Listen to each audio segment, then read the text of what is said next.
think about hiring somebody, or if I think about somebody that I truly view as a mentor, they all have this attribute of putting their physical fitness as a high priority. I don't think anybody can take care of other people, especially lead other people, unless they're leading by example and they're setting the tone with their own health for the business. Because for me, and I think for a lot of people, is working out and sticking with your workouts and taking care of yourself is integrity with yourself. It's keeping promises you make to yourself. And if you have a history of making and keeping promises with yourself, then you start to build integrity with yourself. And when you have integrity with yourself, you're that much better of a leader, and it's that much easier to lead other people by example and be confident in bringing this topic up with them and making sure that they are doing the same.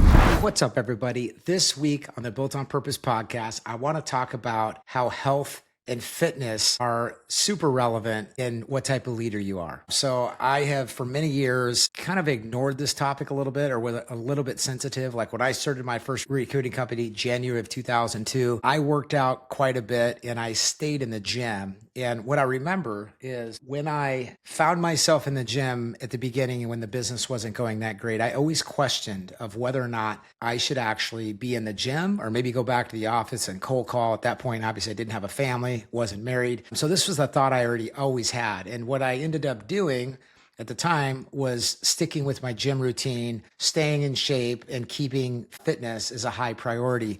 Hindsight 2020, so fast forward 23 years as an entrepreneur, that was one of the best decisions I ever made. So I'm probably not telling people anything they don't obviously know, but I want to dig into it a little bit more because I think about it, I talk about it a lot. I spend a lot of time and resources on becoming more physically fit, and that's evolved a lot. I lift different than I did when I was younger. I'm not quite as muscular as I was when I was younger, but it's still a high priority, and I think it's even more of a priority now, and it's been more crucial now than it ever has been. So today, I just kind of want to talk about the ROI of sweating and why leaders build stronger companies that are actually physically fit. In the hiring world, we don't ever discriminate. But when you look at a leader, and I start to look at the trend of the most successful people I know, typically they're entrepreneurs and business owners, is the commonality that they all have is they have been going further and further all in and working out and staying fit and spending more time working out and working on themselves and having healthy habits between eating and red light and you name the modality that I've been into and have been seeing other people into. And I'm starting to notice that this isn't just a trend. This is where the future is. And so if you're a leader and you're not working out like you should be, hopefully this will motivate you to do so. Because when I think about hiring somebody, or if I think about somebody that I truly view as a mentor, they all have this attribute of putting their physical fitness as a high priority. I don't think anybody can take care of other people, especially lead other people, unless they're leading by example and they're setting the tone with their own health for the business. So that's one thing that I want to point out. So if you're running a business, obviously this is crucial. And if you are working for somebody, or at some point you're going to be looking for another leadership role, I think that there's going to be a lot more crucial eye and a lens to make sure that you are fit and you have healthy habits, because I think anybody that's not taking care of themselves is obviously a liability and they're not able to take care of other people. And I believe this world is a lot more demanding than it used to be. I believe that, with the distractions of your phone, with demands of hybrid work, all those types of things, I think it's a little bit more stressful. And I think now is a time, if you don't already, to continue to ratchet up your daily habits in order to become more physically and mentally fit. And I think the mental side is, a whole nother topic, but I'll kind of weave in and out of it. I do think meditating, doing things that kind of help you mentally, resting. I think that there is a lot of people, including myself, that have gone through phases where they take my blood and my levels are off. And what I really need to do is calm down, breathe more, and really kind of relax more, because leading a stress life is not going to get you very far. I turned 50 this year, so it's becoming more and more apparent. I still feel good. I also go through phases where, I work out more times than others. And most of the time I'm on the top of my game, and my workout is 3 days of lifting, 1 day of really hard cardio to really improve my HRV is my goal, because that's one of the determining factors, in my opinion, on longevity. And then there's 1 day where I do, kind of a long hike or something. So that's my setup, is 3 heavy days of lifting, 1 day of like sprints, 4 minutes on, 4 minutes off type of activity to really get your heart rate up. And then 1 day of a longer run, or for me, it's a longer hike. So that's what I do. It works well for me because of the goals that I have, and the markers that I believe are so important in order to live a healthy life is your HRV and skeletal muscle mass. So if you don't do in-body scans, you don't know what your skeletal muscle mass is. That might be a great first step, is to go get that as a marker and really start benchmarking where you're at. Because the best thing you can do, this is the way I think about it, I don't know who I heard this from, otherwise I'd give credit, is you continue to build as much muscle as you can. As you get older, obviously you can't build as much muscle, but the point at which is your glide point, that's the point where you can't lift as heavy anymore. And it's kind of just a glide to basically dying one day. But the higher you're up on that cliff and the further you can glide is the goal. And so the way you do that is obviously healthy habits, from eating to helpful mental habits to breathing to doing yoga. My wife's really big in yoga. One of my goals is to do more yoga this year. It's something I want to continue to focus on. But I think in most cases, most leaders and executives, they ignore this health problem until it's too late. And so the concept that I hear that I think is really true is that most people don't have time to work out. But if you don't have time to work out, you're definitely not going to have time to be sick later on. And so that statement kind of has ring true to me and has really, kind of stuck with me and has forced me to kind of stay the path and stay the course of finding activities and new things to stay in shape. And for me, variety, now that I'm talking about it, is something that is also important. I used to just do a lot of stuff in the gym, run on the treadmill, lift heavy, and that worked for a while. But now I need to get outside more. So I'll walk and play more golf and hike, and, with a mixture of lifting and some cardio and pickleball and those types of things to kind of mix it up, because I do think it has to be fun. If it's not fun, then you're not going to do it. So picking the things that you're into and keeping the variety fresh is super important. I think the other things that people go through, and I know me included in all this, is, you wouldn't skip a leadership meeting because you're too tired. And so why skip the gym, if it's the meeting that fuels all the others, which it is, it's your health. So the way I think about it, I think when you think about mentally that you're an athlete, a CEO is an athlete of a business, and you have to train like it. And I think that term of training and thinking of yourself as an athlete as a super healthy mindset, and has helped me kind of stay in the gym and continue to, train when I can. And I think there's an element of this for me. And I tell you this from the lens of vetting people and hiring leaders.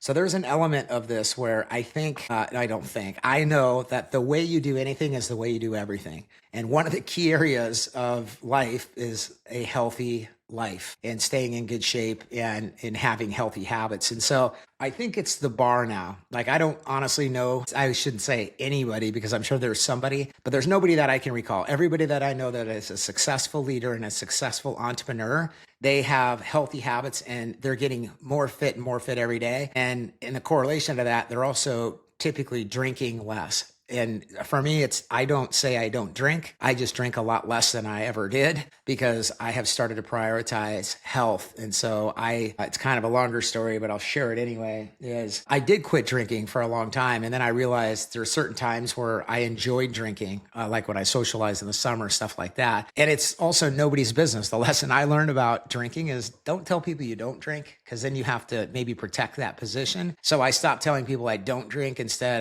when somebody asks about it, I tell them, I don't drink as much, and I drink when I want to, when it feels healthy, which is not very often, except in the summer. I'll socialize a little bit more. So everything, if you kind of temper everything, but the focus is getting more physically fit. And again, the areas that I want to kind of plant the seed in, after doing a lot of research, reading a lot of books, listening to a lot of podcasts, the things that I would focus on more than, I think Peter Attia was one of the podcasts that more recently that kind of drove this home, that helped kind of confirm the beliefs that I was already had in my head, was that there's the two things that are the indicators, as I stated earlier, of longevity and health are HRV and skeletal muscle mass. So I think the first thing is obviously getting markers and going and finding somebody that can measure those for you. You can get in-body scans at a lot of places. You can buy an in-body scan machine. The ones that you probably buy that aren't super expensive aren't super accurate, but as long as you have a baseline and you kind of know you're either increasing or decreasing, skeletal muscle mass is one of the biggest indicators of health. Because if you get sick, which everybody's going to get sick with something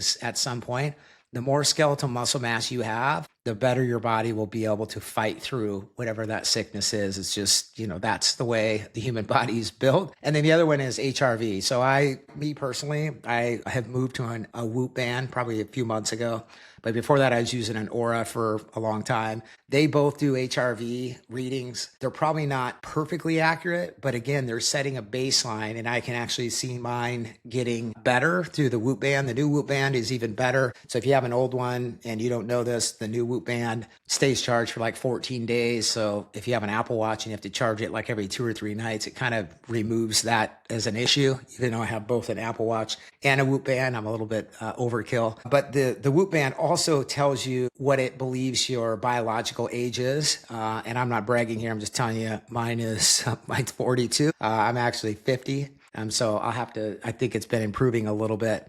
And the other thing, the reason why I bring this up in this professional environment is not only to hopefully inspire people that have been kind of thinking about like, why do I do this? And I think it's pretty obvious. So hopefully this is just pushing people off the edge a little bit. But one of our core values at our company, Yscouts, is personal dedication to health and wellness. And so this isn't just lip service. This is something that I've went from when I was younger, feeling like it wasn't my business to kind of ask people about their health, to like being very upfront with people and asking them how they're doing with their fitness and diet goals. And so I think as a leader, I think it's our job to make sure that our team, the people who work for us, are improving on the scale of, are they getting healthier? And healthier might look like improving their diet. If they're going the opposite direction, I would almost go as far as to say, I know this is, pretty strong language, but it's your responsibility to tell them. You should be paying attention and know folks better, good enough to know that, they're going the wrong direction. You got to kind of ask them, hey, is everything okay? I mean, that's the first thing to ask, obviously. So, I've been lucky. I've got a couple people who, if they listen to this, they'll know who they are. I won't spot them out, but I got a couple people that work for me now that have been through an incredible journey, that continue to get more healthy. And it is so fun to watch this happen and see people, kind of focus on this. And there's a lot of ways that we talk about, we used to, in every meeting, we used to talk about on a scale of 1 to 10, how you're doing in your fitness and your health. And it's a self-rating system. But even that was something that was super helpful and really set the tone to get people to kind of think about, that they should be getting healthier. So I've had a couple other people on the podcast. There's one, Scott Jaggs, was an episode. I don't know how long ago, probably 5 or 6 episodes back. He runs Ardent Alpha, which is a over 50 men's group that really helps hold people accountable. Kind of the way he thinks about it, which I love. I know all his content and everything he talks about because he really simplifies it. And he's been through this journey himself, but really building healthy habits and building a plan as you would with anything else important in your life, like, starts with hydration, protein, healthy meals, just the basic things, sleep. Like all these are the baseline things that I think everybody should be paying attention to at every age, but especially as you get older. And I think, it's starting, in my opinion, to become so important that it is a determining factor for when people get hired of whether or not they're fit or not. Because a person that's fit, that honestly wakes up at the right hour, sleeps consistently, eats healthy, works out, makes time for themselves and keep themselves healthy, that's a person that I would hire at every level, but particularly for a leader versus somebody that doesn't. So, stack small habits into long-term results, I think, is the game. Me personally, I still get in ruts every once in a while where I don't work out as much. And a lot of times it has to do with because I'm traveling or playing more golf, and golf doesn't really mix well with heavy lifting. Like, you can make every excuse you want in the book, but I just kind of set a goal and make sure that I hit a smaller goal and then I kind of ratchet that up. And as soon as I get it ratcheted up to the point where I start skipping or I don't have time, then I ratchet it down and I lower my goal back to a bar that I know I can hit it every day. Because for me, and I think for a lot of people, is working out and sticking with your workouts and taking care of yourself is integrity with yourself. It's keeping promises you make to yourself. And if you have a history of making and keeping promises with yourself, then you start to build integrity with yourself. And when you have integrity with yourself, you're that much better of a leader, and it's that much easier to lead other people by example and be confident in bringing this topic up with them and making sure that they are doing the same. And as I close this up, this was going to be a short solo episode on fitness. It's something that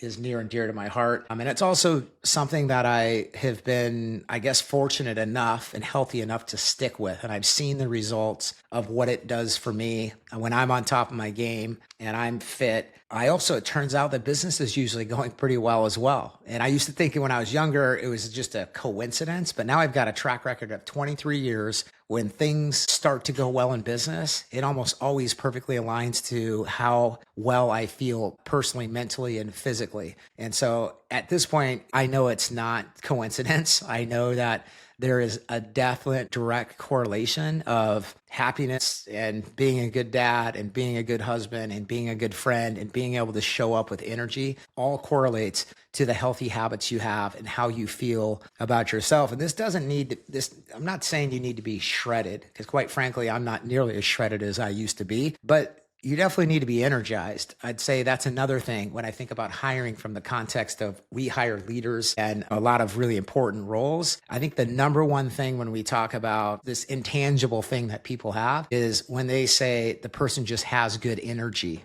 And I know it sounds woo-woo, but we talk about this more times than not with leaders when we're selecting candidates of who wins out. And I gotta say, I haven't really done a study on it, but typically that person that feels energized is because they're on this trajectory of they're getting more and more fit and they're in good physical and mental shape, which sets themselves up to be a great leader and have the energy that they need in order to continue to be successful in the office. So when you feel strong, clear, and focused, I think your team feels it. I know that firsthand. And right in this moment that I'm recording this, I'm actually kind of a little bit of a lull, but I know that I've been at this for 23 years. I know I will break through this lull, continue to consistently work out and continue to ratchet up my workouts, continue to lift heavier, and ultimately build my skeletal muscle mass. At one point, I was down to, my body fat percentage was down to 7%. I'm probably well over 10% right now, but I want to work myself down back to under 10%.